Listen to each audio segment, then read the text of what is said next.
A lot of people with gum recession call our office wondering if the pinhole surgical technique is the right treatment for them. So the first thing that I want to explain is that if you just have 1 or 2 teeth with gum recession, then the pinhole procedure is probably not going to be the best procedure for you. There's other treatment modalities that we can use that can be a lot smaller, a lot more conservative, and sometimes even better results for the treatment of just 1 or 2 teeth. So the pinhole surgical technique really works better when it's a big area or there's multiple teeth with gum recession. Another misunderstanding with the pinhole surgical technique is that it cannot regrow the gum in between the teeth. So I see a lot of patients, particularly the lower front teeth, where the gums have receded and they have black spaces in between their lower front teeth. Unfortunately, there's really no procedures that we can do to bring that gum tissue back up.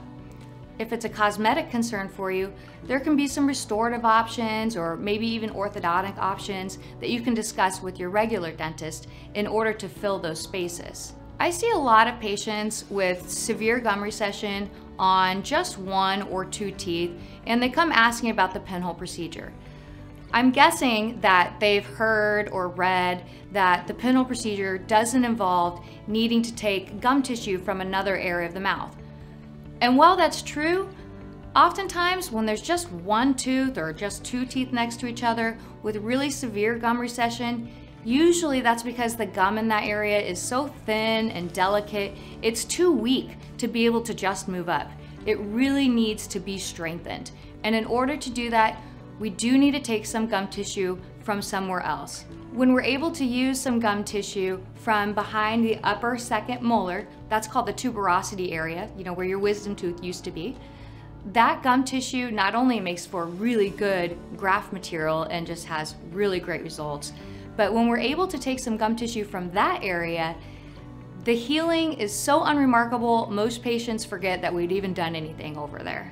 If you're not a candidate to be able to use tissue from your tuberosity, maybe because there's too many teeth involved, or your tuberosity tissue is just too small and we won't be able to get enough to have a good graft, then we might have to take some tissue from the roof of your mouth. But don't worry, that's not as bad as you think either. We can talk more at your appointment.